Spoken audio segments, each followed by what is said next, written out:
855-840-4825 to be heard on the Mike Huckabee Show. One of the people that brought a great deal of content to the presidential primary for the Republican Party was Herman Cain.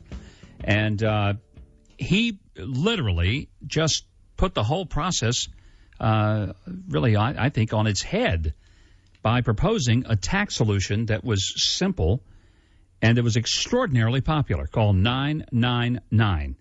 He's got a brand new book, just came out today, and it's called, interestingly enough, 999, An Army of Davids.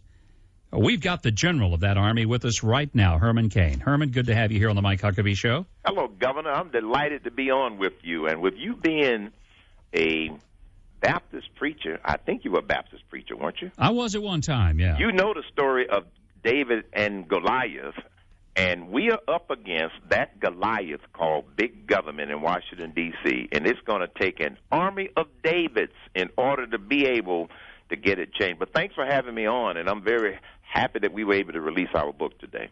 Well, I am too. Obviously, the tax plan that you presented really caught the imagination of a lot of American people, and especially people who think that the entire IRS tax code is just too stinking complicated. Yes.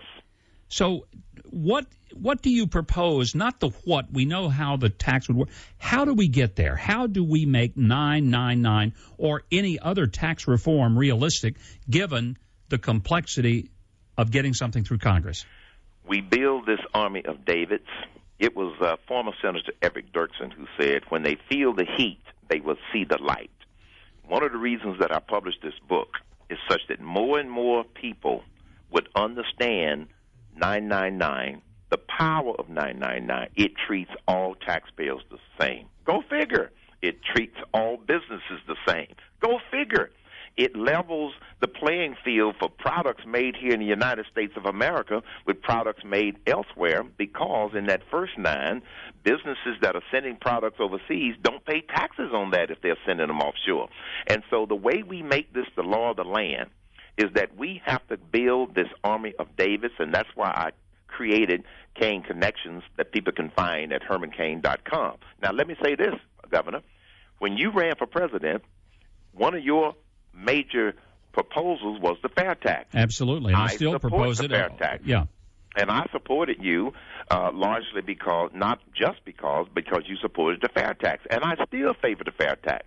And the part of my 999 plan that a lot of people miss if they want to demagogue it is that I still favor the fair tax as the next step after 999. So I have not abandoned the fair tax, but because 999 has captured the imagination of, cab drivers, truck drivers, everybody, people can relate to it because it's much more intuitively simple to comprehend and understand. Well, most all of us hate the tax system. Yes. We hate it because it penalizes productivity, and then our system subsidizes reckless irresponsibility because if we make money, we get taxed for it, which is punishment for it.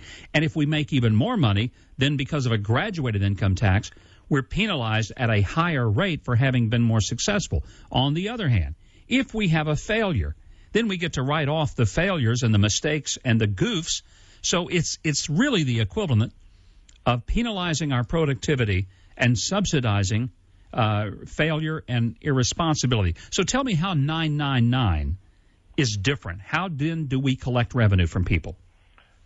999 collects the same amount of revenue on a static basis as corporate income tax, personal income tax, the payroll tax, the capital gains tax, and the death tax.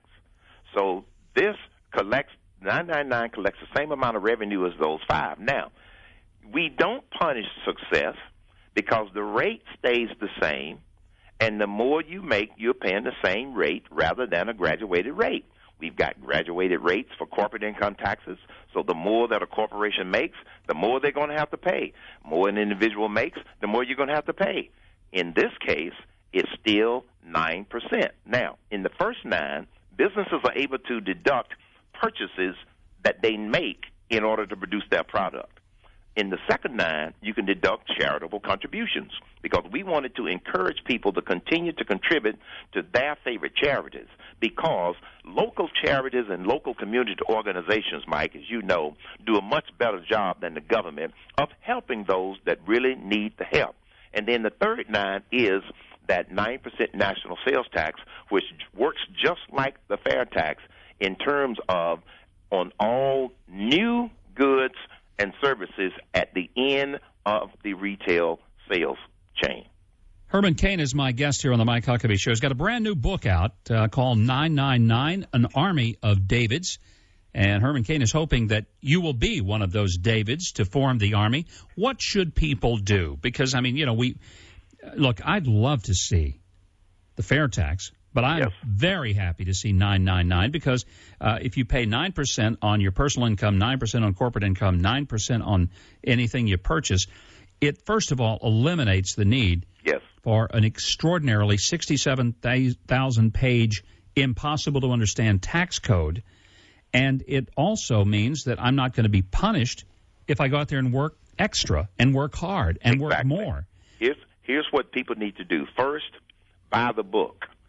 I figured you would say that. I figured you would say that. Now, if you don't want to buy the book, go to HermanCain.com and watch the movie. I've got 999 the movie, Mike. It's 5 minutes long that they can find at Cain Connections, and you get there by going to HermanCain.com. 5 minutes, you know, Herman, is not even enough time to eat the popcorn. Believe it or not, we can explain 999 in great detail, and it's animated. My 13-year-old enjoyed it, and she can explain, 13-year-old granddaughter, and she can explain it. And here's the most important thing. Once you understand 999, talk to your representatives and your senators about supporting 999. We are going to have to build this movement, Mike, from the bottoms up. That becomes that army of Davids that I'm talking about, and we will be able to get it passed. You know, the reality is that you almost have to just tell people, if you don't support the simplification of the tax code like 999, right, I'm going to support somebody who will, and make it clear to Congress, either you get this done or we'll fire you and get somebody who will, because that's the only thing a member of Congress ultimately understands is you either keep your job and do what we've sent you there to do, or if you don't, then we'll fire you and find somebody who's willing to carry out the will of the people. Why is that so complicated for people to figure out? I believe a lot of people have just gotten very discouraged about the ability of Congress to do what the people want, and because of the politics, because of the partisanship, because of the deals that one might owe somebody else, the longer they've been in Congress or in the House or the Senate, Mike, they've got more deals that they need to pay back. This is why nothing ever gets fixed. They're always paying off somebody that did a favor for them 10 years ago and this sort of thing. And this is why the only way to force it is we're going to have to force it from the bottom up. Now, let me bring up one other point about 999.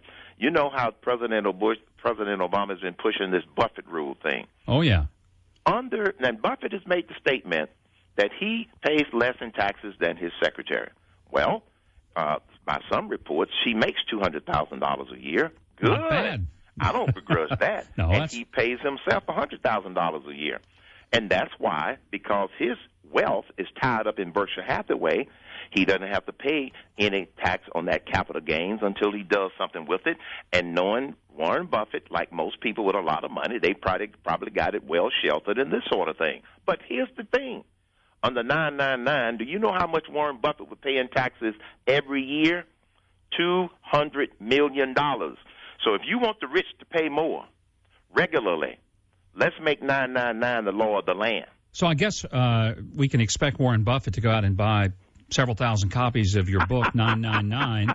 And he's probably going to try to kill 999. Well, see, that's the hypocrisy, Herman. Yes, it's hypocrisy. I mean, it just so frustrates me that he stands and talks about how that he's not paying enough. Nothing keeps him from writing a check to whatever he wants to. In fact, his company is fighting the IRS over what started out to be $1 billion in disputed taxes. I think they've negotiated it down to just a mere pittance of $600 million now. Isn't that something? Yeah, I mean, but I just find that frustrating. Let me just remind everybody we're visiting with Herman Cain here on the Mike Huckabee Show. Brand new book out by Herman Cain called 999, An Army of Davids. After you left the presidential race, yes, you endorsed Newt Gingrich. Yes. Today, Newt is getting out of the race. Yes. Will you endorse Mitt Romney, or have you endorsed Mitt Romney already? It becomes a moot point because I've always said that whoever gets the Republican nomination, I will support them. Yeah. And so a formal endorsement I don't think is necessary, but I've already gone on record to say, and I will, and I saw this coming relative to Newt, that I'm going to support Mitt Romney. As a matter of fact, I met with him a week ago, and we had a great discussion. And I made some suggestions, and quite frankly, he's already started to use some of those suggestions, and it's to his benefit.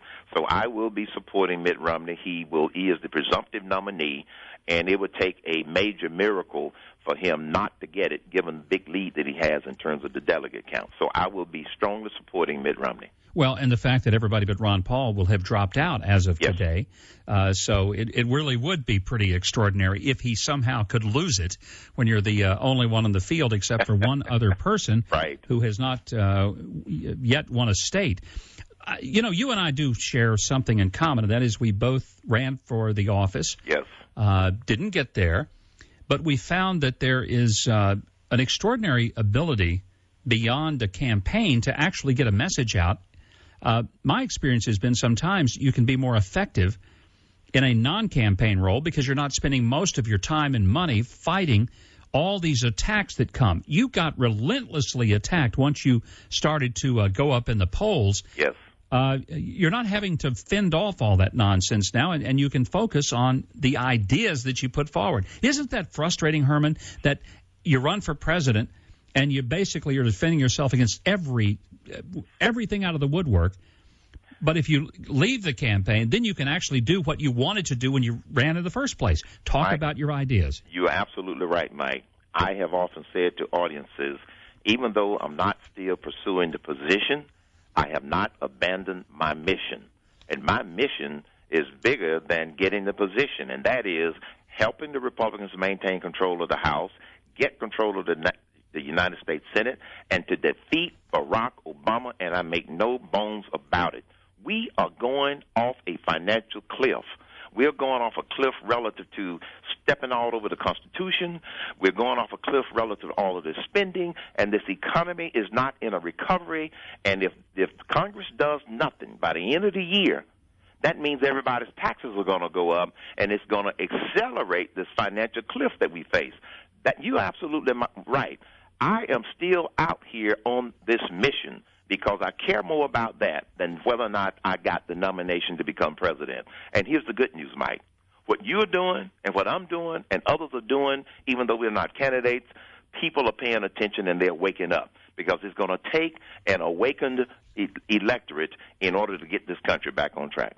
Herman Cain, thanks for being here today, here on the Mike Huckabee Show with a brand new book by Herman Cain called 999, An Army of Davids, and I'm sure he would appreciate an army of you going and getting a copy or ordering it from Amazon or wherever books are sold. Everywhere. Everywhere.